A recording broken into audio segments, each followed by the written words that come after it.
Richard Tegtmeier. Thank you. Thank you, Robert.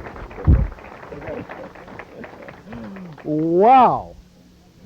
Okay, it's now 5:25, so I'm going to do everything I can to complete this in about 40 minutes. It may take 45. We've got an hour scheduled, so really bear with me on this one because openings are such a powerful part of the trial, and you're going to be working on these tonight because that's what tomorrow's going to be, is openings. So, Jerry Spence said, the best closing argument I ever made was the best opening I ever made. And that's true. Now, many of you, when I said that, said, there's no way I'll be able to get by with that. Because you know what judges have done with you in the past with your opening statements that got just a little over the line into argument or whatever. But I promise you, when you leave this college, you're going to be able to say, the best closing argument I ever made was the best opening statement I ever made. Because they really are one and the same. You've just selected your jury. You're going to tell this jury what's going to happen, what this is all about. Then in your cross-examination, you're going to prove it. You're going to make your points. You're going to bring out your evidence. And maybe, if you're really lucky, you'll have a direct examination to do. And then you'll tell them what happened in the closing. But the opening is the fundamental, seminal, focal point of the trial. Why? Because it's when your theory and when your themes come out. It's the first time the jury hears your theory. It's the first time your themes really come out, although you began to develop it in your jury selection. So, before we start on how to put this together and some suggestions about that, I want to talk just a little bit about some of the things that maybe you've heard. Okay. So who's heard that you shouldn't say too much in your opening because then the prosecutor will be able to counteract it? Who's heard something like that? Good. We've all heard something like that. Because, you know, if you do too much in your opening, well, then the prosecutor will be able to come back and they'll figure out some way to deal with it. That's bullshit. Why? Because you're in the trial. You got to put together. You have your theory. You have your theme. You're ready to go. You know you have facts beyond change, right? You've got facts beyond change. You know what that means? That means your facts aren't going to change. You don't need to worry about it. Facts beyond change is what you built your theory on, right? If you got facts beyond change, forget the prosecutor. You're designing your game plan. Get it? You're designing your game plan. It's not their game plan we're worried about. Facts beyond change give you a powerful relationship to your opening statement. Okay. Another thing I've heard. Don't point out the weaknesses in the prosecutor's case or point out all the weaknesses in the prosecutor's case. How many of you heard either of those? Okay, good. So we're not going to really be too concerned with the prosecutor's case in our opening. Why? Why? Huh? Yeah, exactly. Because it's our case. It's not his case. What's the prosecutor have? The prosecutor really has a theory. Isn't that true? I mean, hell, he wasn't there. She wasn't there. Who was there? There isn't anybody that was there, unless it's your client and you got a self-defense or something like that. All they have is a theory. Remember, your case never has a theory of the defense. It only has a what happened or what the truth is or what the facts are. The prosecutor has a theory. Why? What is a theory? It's something that's made up, right? You make it up. It's like scientists make something up, and then they try to prove it or disprove it. We don't have a theory. When you give a theory of the defense instruction, it's never going to say theory of the defense. It's going to say the defense is, because that's what happened. Avoid introducing testimony or witnesses for the defendant. How many of you heard that about your opening statement? Don't ever tell them what your witnesses are going to say. Okay. Forget that. This leads to mediocrity. There's no power unless you tell that story. There's no power unless you explain to it. Now, that doesn't mean that you're going to say, well, Dr. Jones is going to testify blah, blah, blah. But there's a powerful impact when you can tell them what's going to happen and then it actually happens. When you tell them when you're going to prove something and it actually comes out that way, it can be a powerful impact on this jury. And we'll talk some more about that later. From a strategic standpoint, it's best just to tell them to keep an open mind. How many of you have heard that? Especially in a tough case, right? How many of you said, that's all I want to do? I just want to tell them to keep an open mind because I don't have any idea how this is going to come out. Of course you have. It's where we are all the time. Or when the judge makes a ruling, you know, that just blows your whole case into smithereens, and you're sitting there the morning of trial saying, oh my God, what am I going to do in the opening? I'll just tell them, guys, we're not sure. We don't want to tell you exactly how this is going to come out. Just keep an open mind with us, okay? So, the other one is avoid inferences from fact during cross. In other words, avoid saying what they'll be able to infer from your evidence, your cross-examination. Forget that.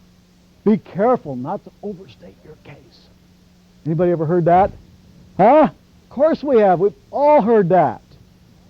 And waive the opening because the judge has already told them about the proof beyond a reasonable doubt, what the presumption of innocence is. Never, never, never, ever, ever, ever waive the opening statement. That's the only time I ever say never in a trial. Never, never, never, never, never waive it, ever. No matter what. Never. Unless your client's going to make it. Then you waive it, let the client make it. And finally, reserve it. You can't reserve it. There's no time to reserve it. If you reserve it, they'll have made up their mind. You heard what Sunwolf told us. You've heard what Robert told us. You know the jurors make their decisions at the end of the opening statement. 90% vote the same way at the end that they do then. If you don't get them then, it's over. If that opening isn't powerful, if it isn't clear, if it isn't concrete, powerful, clear, concrete, and alive, colorful. So if it's not powerful, clear, concrete, and colorful, you lost them. You've absolutely lost them. So for the most part, why we don't have powerful openings is because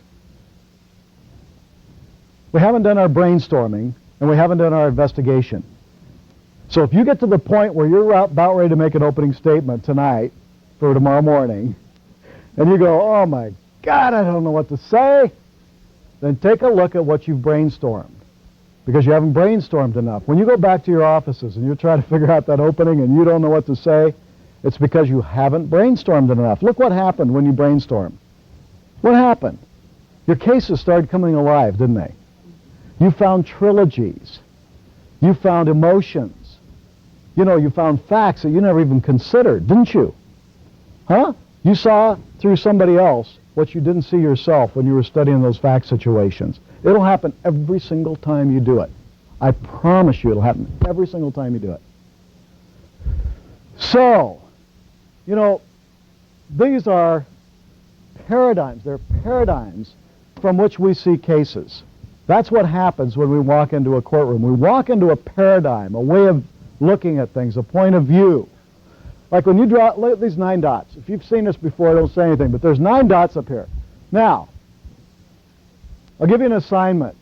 Connect the 9 dots without lifting your pen from the paper with 4 straight lines. Connect the 9 dots without lifting your pen from the paper with 4 straight lines. You can't lift your pen from the paper. So what and I'm just giving that to you. We'll play with that a little bit later. But let me just talk about something. You know, we live in a world that's really remarkable with one issue, and that is we learn to live with mediocrity. It's remarkable how much mediocrity we live with. Surrounding ourselves with daily reminders that the average is acceptable. We do this in opening statement all the time. Our world suffers from terminal normality.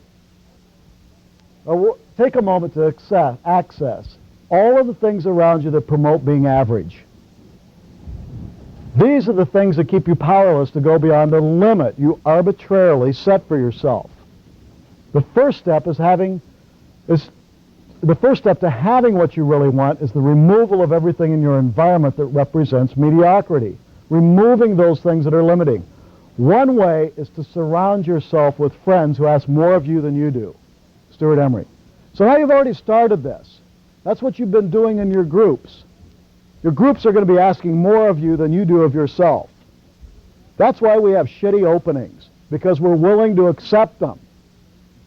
We're willing to accept a crummy opening. So we're not going to do that anymore. They're going to be colorful, powerful, alive. And one way to begin to look at your openings is to look at how much we surround ourselves with the kind of mediocrity that exists in the world. Average is okay. Normal is better than not because you don't stand out. So I want to begin to look at the paradigm within which we look at opening statements. It's the time when we're afraid to make a mistake. You know, the truth is, most of us look at openings when we stand up. Most of us go through a trial with one fundamental hope. Hope, I say. And that is that we don't look like damn fools sometime during the trial. Isn't that true?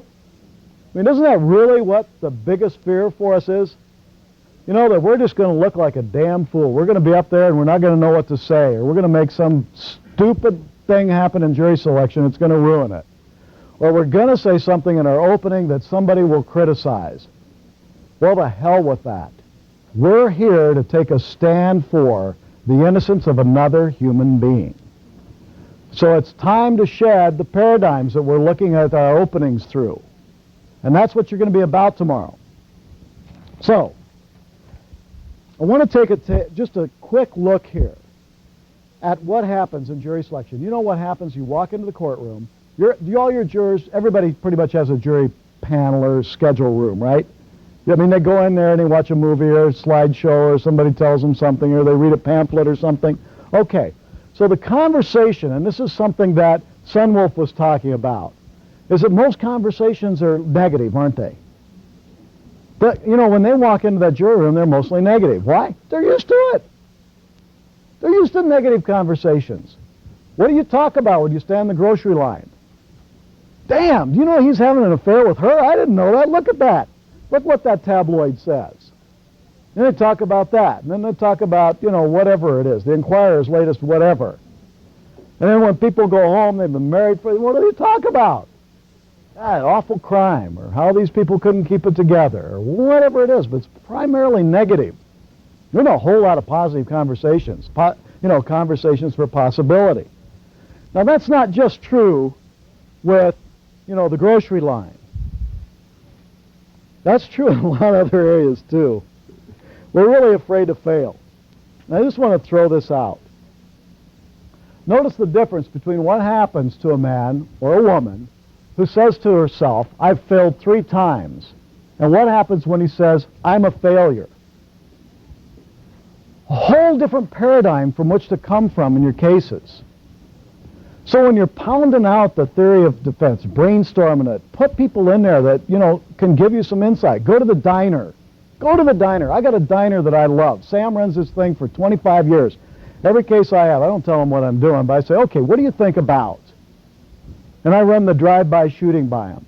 Or I run the drug by them. Or I run the ID case by them. And they're great. They're wonderful. They're much better than lawyers. You guys had lawyers, and look what you came up with. Imagine what you could do brainstorming with the guys in the diner. It's remarkable. It's fascinating, because they see the world through the eyes of the jury. We see it filtered through the judge, the prosecutor, the objections, all of that stuff. A different kind of paradigm. But it's not just us that looks at it that way. Heavier than air flying machines are impossible. Lord Kelvin said that in 1895. He was the president of the Royal Society. Grover Cleveland said, sensible and responsible women do not want to vote. 1905. I just love these things. And this is the key one for me. Everything that can be invented has been invented. This is the director of the U.S. Patent Office in 1899. You'd think that we don't see possibility. We see all kinds of possibility compared to these guys. So, how do we go about putting this together? Well, we want to make sure that we have a theory-driven opening. Once you have a theory-driven opening, it's really simple. It's really simple. So, when you have a theory-driven opening, everything revolves around the theory. You've got it together. You've done your investigation. You've put together the key facts in your case. You know what the facts beyond change are, right? So now that you've got the facts beyond change, what you want to begin to do is design it. And I suggest designing it from the perspective of starting with the instructions. I like starting with the instructions because it's so clean to start with instructions. At least you get an idea of what's so in your case. I remember preparing a case, a weapons case. There was a gun in the car. It was stopped at a roadblock. And I'm struggling with the defense, man. I can't figure out the defense. And I'm spending all this time trying to figure out how to defend this case. It was a roadblock, and we had a suppression motion scheduled. And I'm 2 months into the case.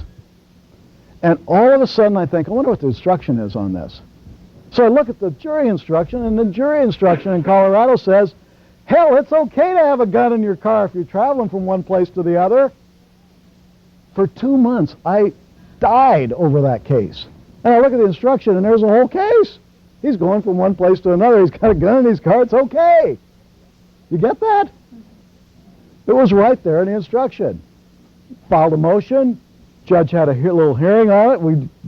Case was eventually thrown out. So start with the instructions, because once you have the instructions, then you know the structure. That's really how that's really the legal basis that the jury will put their hat on.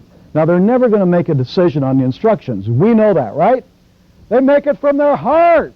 They make it from their gut. They make it from their emotions. But they look for a reason, it'll be in the instructions. Then go to summation. Now, I'm suggesting this because until you know what you want to say in summation, how are you going to know what you want to prove? You know what I'm saying? I mean, if you don't know where the goal line is in football or where the basketball hoop is, how are you going to know how to score? So in your summation, say what you'd like to say in your summation. So when you're putting that case together, say what you'd like to say. What would you really like to be able to say at the conclusion of the case?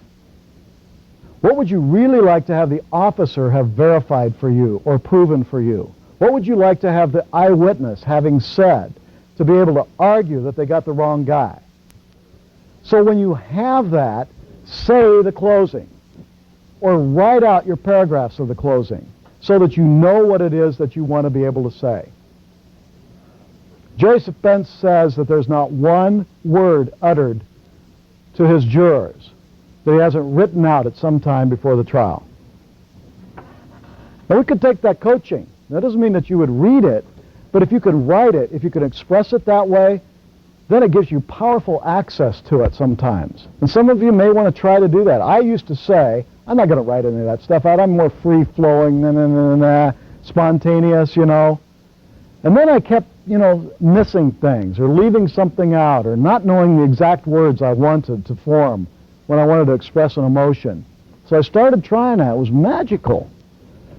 So do the summation, put it together, even if you do it in the terms of the LA Law summation. The 2-minute summation, the one where they convince you in 2 minutes that they're right on, man, and they got it. They're great. Watch LA Law. They're terrific about that. Then do the direct. We're not going to spend any time on that because you probably won't be so lucky as to have a witness. But cross-examination comes next. Why cross? Why cross now? Why do we do this before the opening? Huh? Yeah, because that's where you prove your case. See, that's where you score.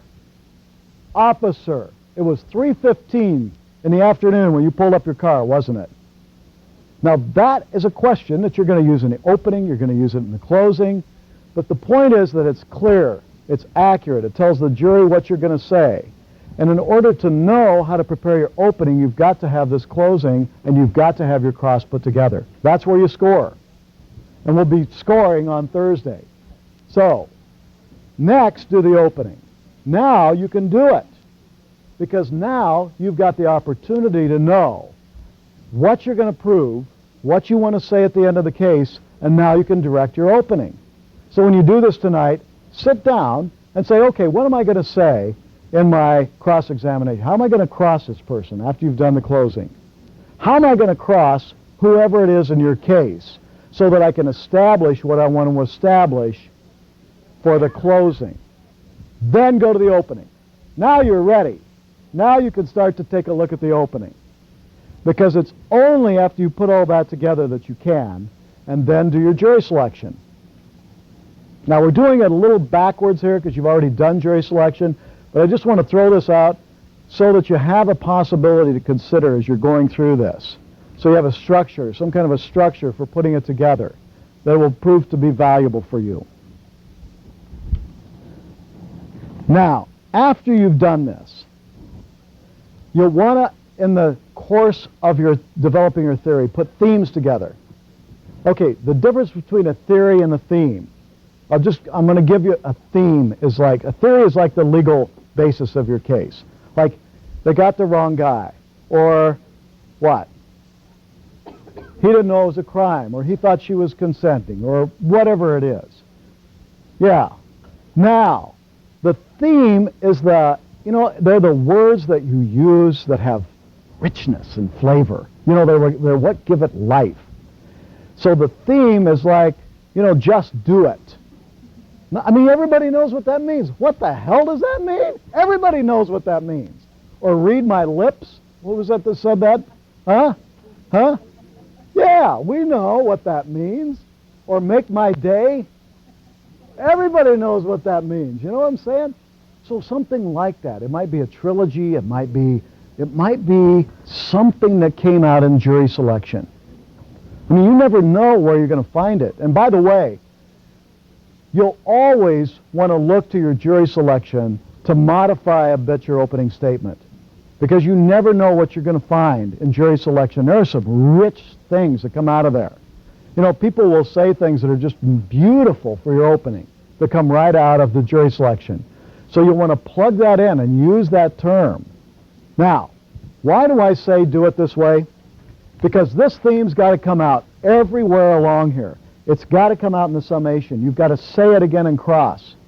I actually put in, if I've got words like, beaten, or abused, or backed into the corner, or pummeled, descriptive words that I want to use, I figure out a question that I can ask somebody to get that in on cross-examination.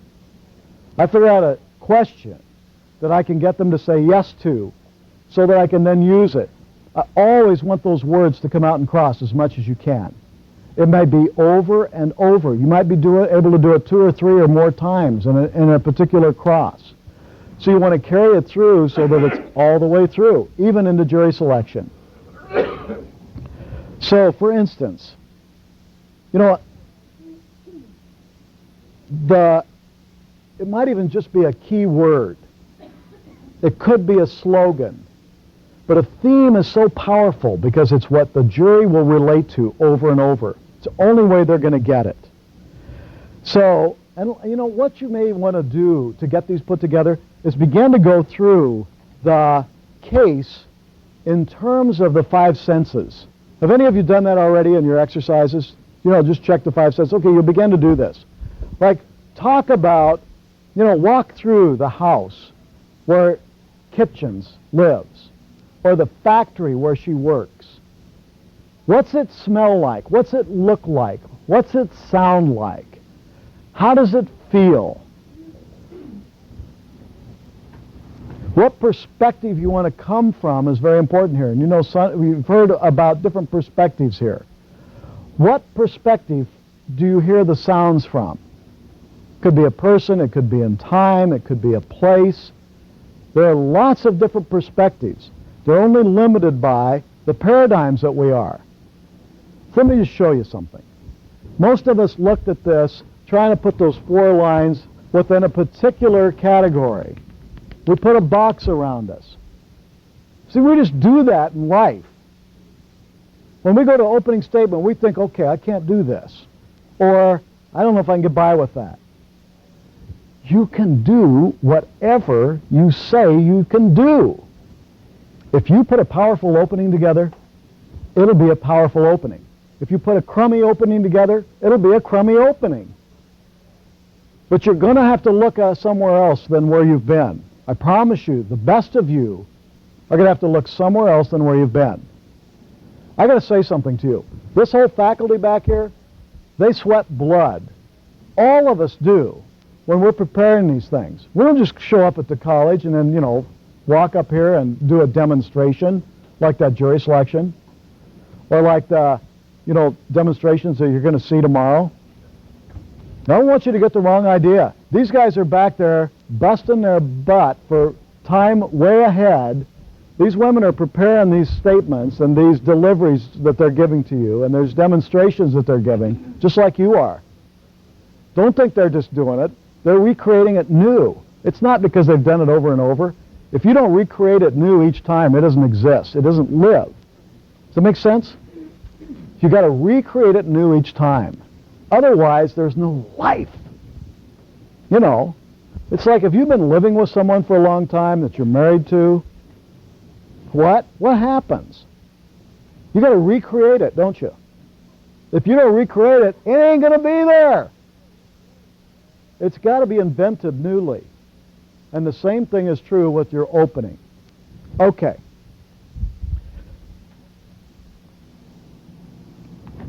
Let me just give you an example of something I want to talk about.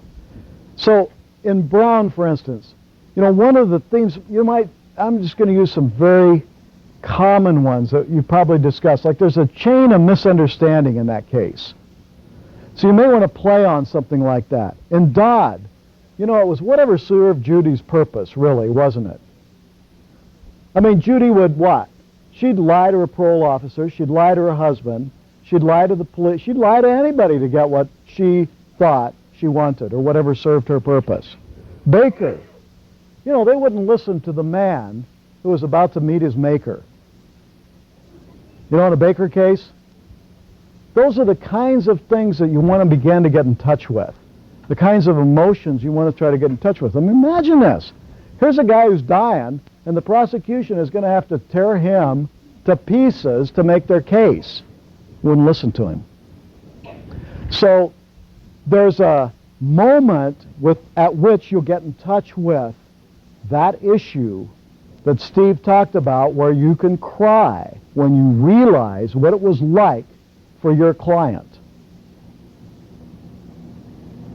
That you actually get in touch with that moment when you can cry when you put yourself in his or her place. So, drive-by shootings. How many have drive-by shootings that you're dealing with? Okay, good. They're tough. So I just want to give you an example of a place to come from. In a drive-by, let's say you've got a drive-by and the defense is that they knew each other and that he was only trying to scare the person and he wasn't trying to kill him. Okay, how many of you ever had that defense? Only trying to scare him, wasn't trying to kill him. Okay, good. Now, what you've got is you've got somebody that's going to come in and say, okay, at that such and such a speed, you've got a trajectory, 1 inch in the barrel would make a 15-foot difference, 2 inches in the gun barrel would make a 30-foot difference. What you're trying to show is how it could have been an accident, right? So where we usually start is, where you're thrown to start is, folks, it didn't happen that way.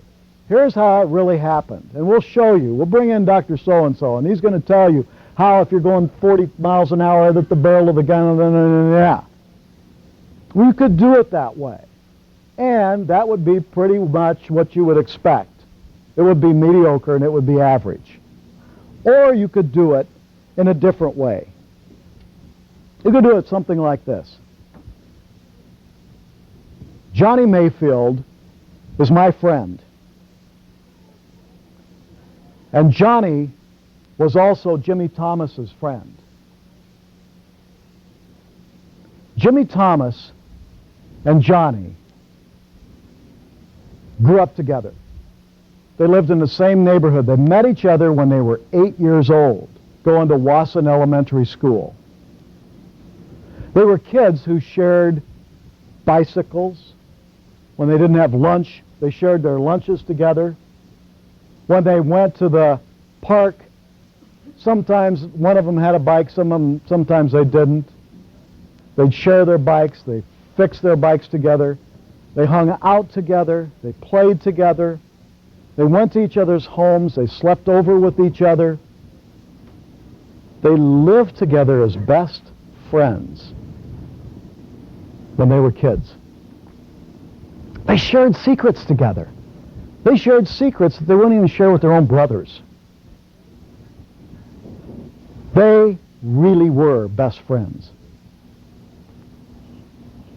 And as the course of destiny took them from their early youth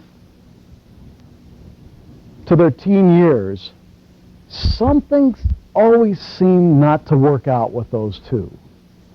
It just seemed like things went wrong sometimes. But they hung out together, and they took care of each other. And one time, when Jimmy was sick, Billy picked him up and took him home and took care of him for 3 days. That's the kind of relationship these two had. Now, you've established something different about these two boys. You've been able to establish something that allowed the jury to hear that there's a possibility that this was not an intentional shooting. And now you can set up the macho that exists within gangs and the culture that they thought made it necessary for them to be in opposite gangs, and the way they related to each other within the structure of the gang. And a juror has a whole different listening now when you start talking about the scientific evidence that you're going to put in. You see? Because you're talking about something that they can understand. You're talking about a whole different background against which the jury is listening. So when you're putting your openings together, take a look at what those 5 senses are in that room, in their history, in their background. Weave into this the facts of the case. It's really powerful to be able to use specific facts. You know, where you don't, even if you start at things like this. The officer arrived at the Drury Inn at 6:42 p.m. and they got out of the car and ran immediately to the front and the back of the motel. 2 other cars arrived at 6:44, and they searched the McDonald's, and then they went back on the other side of the Drury so that it was completely surrounded. Now you can use demonstrative evidence, folks, in these openings. Please use demonstrative evidence. Use the prosecutor's demonstrative evidence. Whatever you've got, use it. Don't waste demonstrative evidence. If you've got a trajectory case and a drive-by, get it in. Tell the judge how you're going to put it in. You want to go ahead and use it. Get it in. Even if you have to use a drawing or a diagram. But if you do that, don't use a chalkboard. Use something that you can, you know, eventually make an exhibit out of, or save in some way, like, you know, paper or whatever it is that you can use. So use these specifics. Now, you can also use specifics in other areas. Another case, you know, because you have to think a little differently on some of this stuff. Just like you think with this. How do you do this with 4 lines? Well, you have to go outside the paradigm that you've been looking at. You can't do it within how we normally see it. You can't be powerful in opening without going outside how you normally see it. So, facts, details.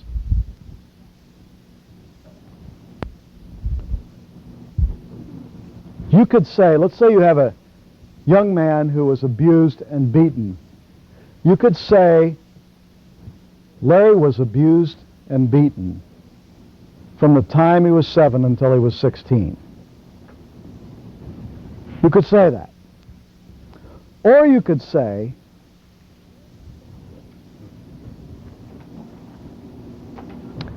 was Colorado Springs in 1982. Larry's 4 foot 2 inches tall, and he weighs 65 pounds.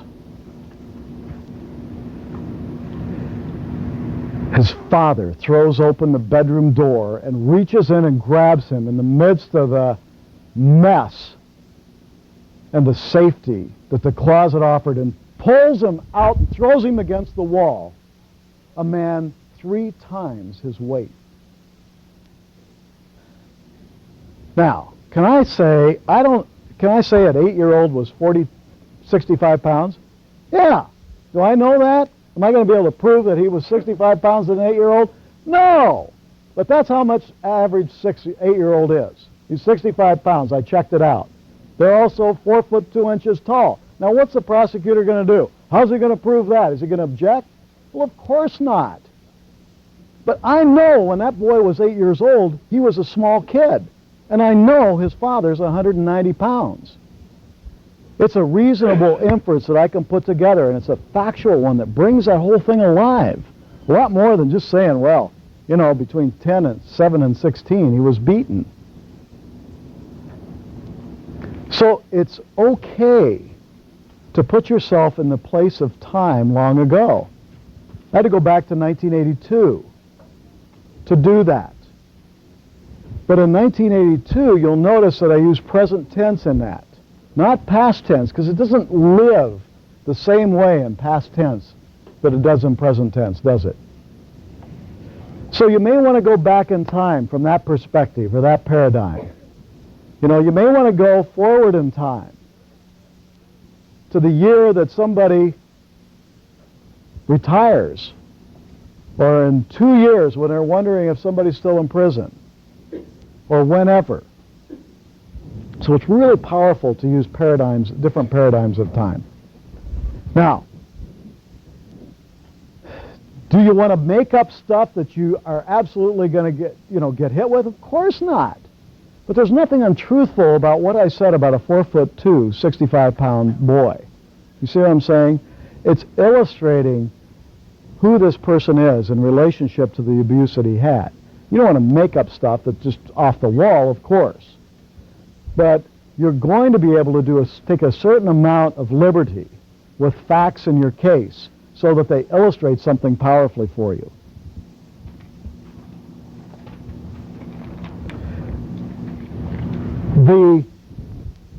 Another way is to put simultaneous timelines on openings. And you can do simultaneous timelines very easily. Like if you have a identification case, for instance, and they got the wrong guy, put them simultaneously together. Or let me just give you an example. This is a boy who was arrested for an armed robbery at the Drury Inn that I used a little while ago when I talked about the police pulling up. And that was part of the opening statement that came later, as the time element of the police pulling up was 6:42 and 6:44, and they surrounded the Drury because it was an armed robbery. And Danny was my client, and Danny had been arrested for an armed robbery, and he had a Colorado Rockies hat and a black leather jacket on. And the perpetrator, the guy that robbed the place, had a black leather jacket and a Colorado Rockies hat. And they found Danny with his girlfriend at the McDonald's, which was about a half a block away, sitting in the parking lot of the McDonald's, less than 4 or 5 minutes from the time the inn was robbed. And he's sitting in there in his Volkswagen. So we did something like this.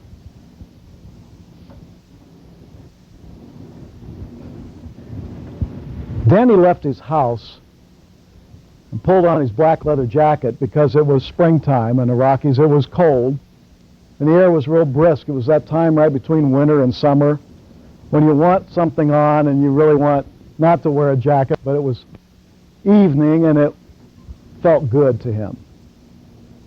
And he hopped in his car and he headed west from Black Forest toward the mountains to see his girl. He was going to see his girl. He was going to be with his girl.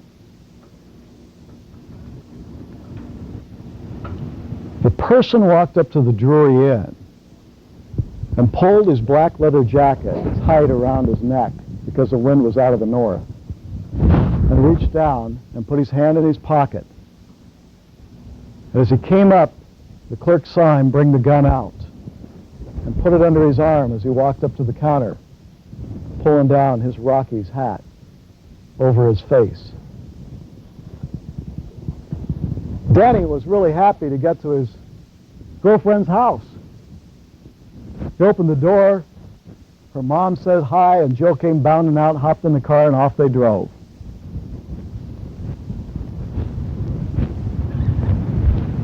The robber put the note on the counter, and he got nervous when the girl didn't get the money quickly enough.